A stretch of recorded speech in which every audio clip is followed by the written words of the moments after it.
Hello everyone, Telugu వారికి ఎంతో ఇష్టమైన గోంగూర పండుమిర్చి పచ్చడి అమోఘమైన రుచితో కొత్తగా ట్రై చేసే వాళ్ళు కూడా ఈజీగా చేసుకునేలా, సంవత్సరం పాటు నిలవ ఉండేలా పక్కా కొలతలతో ఎలా చేసుకోవాలో చూద్దామా. ఆంధ్ర మాతగా పేరొందిన గోంగూరలో ఎన్నో ఔషధ గుణాలున్నాయి. దీనిలో ఐరన్ అధికంగా ఉండడం వల్ల రక్తహీనతను తగ్గిస్తుంది. సమ్మర్లోనే వచ్చే పండుమిర్చితో చేసే ఈ పచ్చడి ఆరోగ్యానికి ఎంతో మేలు చేస్తుంది. పండు మిరపకాయలు తీసుకుని శుభ్రంగా కడిగి తడి లేకుండా ఆరబెట్టుకోవాలి. పూర్తిగా ఆరిన తర్వాతనే తొడుమలు తీసుకోవాలి. తొడుమలు తీసిన తర్వాత పండు మిరపకాయల వెయిట్ 400 గ్రామ్స్ ఉండేలా తీసుకున్నాను. 400 గ్రామ్స్ పండు మిరపకాయలకి కొలతలు ఎలా తీసుకోవాలో చూపిస్తాను. ఇప్పుడు వీటిని సన్నగా కట్ చేసుకోవాలి. పండు మిరపకాయలను ముందుగా తొడుమలు తీసి కడిగితే మిర్చి లోపలికి నీరు వెళ్ళి పచ్చడి నిలవ ఉండదు. కాబట్టి మిర్చిని కడిగి ఆరబెట్టుకున్న తర్వాతే తొడుమలు తీసుకోవాలి. మిక్సీ జార్లో కట్ చేసుకున్న పండు మిరపకాయలు, 3 టేబుల్ స్పూన్ గట్టి ఉప్పు వేసుకోవాలి. నిల్వ పచ్చళ్ళకి గట్టి ఉప్పు అయితేనే బాగుంటుంది. మిర్చిని ఇలా కోర్సుగా గ్రైండ్ చేసుకోవాలి.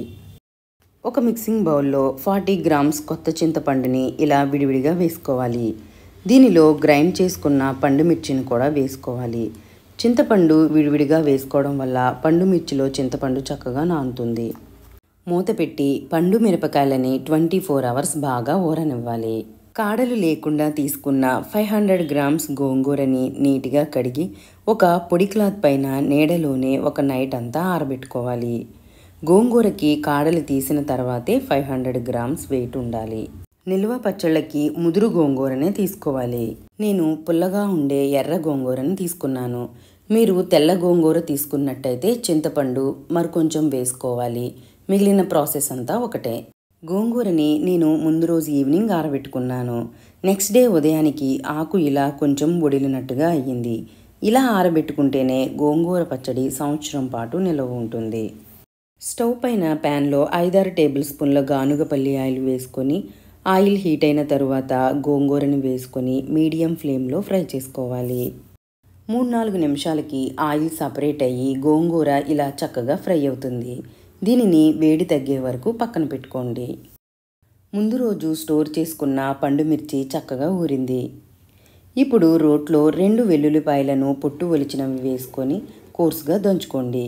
దీనిలో పండు మిర్చి వేసుకొని కొంచెం కోర్సుగా దంచుకొని చల్లారిన గోంగూరను కూడా వేసుకొని దీనిలో 1/2 టీ స్పూన్ పసుపు, 1 టీ స్పూన్ వేయించిన మెంతుల పొడి వేసుకొని కోర్సుగా దంచుకోవాలి.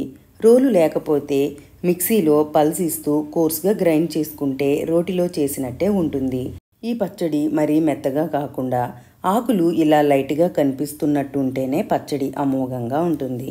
ఇలా రుబ్బుకున్న పచ్చడిని ఇలానే స్టోర్ చేసుకుని ఎప్పుడు కావాలంటే అప్పుడు కొంచెం కొంచెం తీసుకొని పోపు వేసుకోవచ్చు. ఈ పచ్చడి పక్కన పెట్టుకొని పోపు రెడీ చేసుకుందాం. కడాయిలో 1.5 కప్పుల గానుగపల్లి ఆయిల్ వేసుకుంటున్నాను.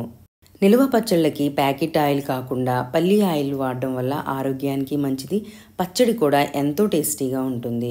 ఆయిల్ హీట్ అయిన తరువాత 2 టేబుల్ స్పూన్ శనగపప్పు, మినప్పప్పు, ఆవాలు వేసుకొని ఇవి వేగిన తరువాత 15 దంచుకున్న వెల్లుల్లి రెమ్మలు, ఎండుమిర్చి వేసుకొని ఇవి వేగిన తర్వాత స్టవ్ ఆఫ్ చేసుకొని కరివేపాకు వేసుకుంటే ఆ వేడికి వేగిపోతుంది. నిల్వ పచ్చడి కాబట్టి పోపు కొంచెం వేడి తగ్గిన తర్వాత గోరువెచ్చగా ఉన్నప్పుడు పచ్చళ్ళలో వేసి అంతా కలిసేలా కలుపుకోవాలి. కారం, ఉప్పు, నూనెలు సరిపడినంత వేసుకుంటే పచ్చడికి న్యాచురల్ ప్రిజర్వేటివ్గా పనిచేస్తాయి. ఆరోగ్య కారణాల వల్ల ఉప్పు, ఆయిల్ కొంచెం తక్కువగా వేసుకుంటే పచ్చడిని ఫ్రిడ్జ్లో స్టోర్ చేసుకొని వాడుకోవచ్చు. పోపు వేస్తుంటేనే వాసన గుమగుమలాడిపోతుంది.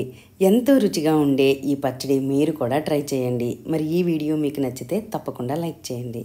పచ్చడిని తడి తగలకుండా ఎయిర్ టైట్ జార్లో స్టోర్ చేసుకొని 1 ఇయర్ పాటు వాడుకోవచ్చు.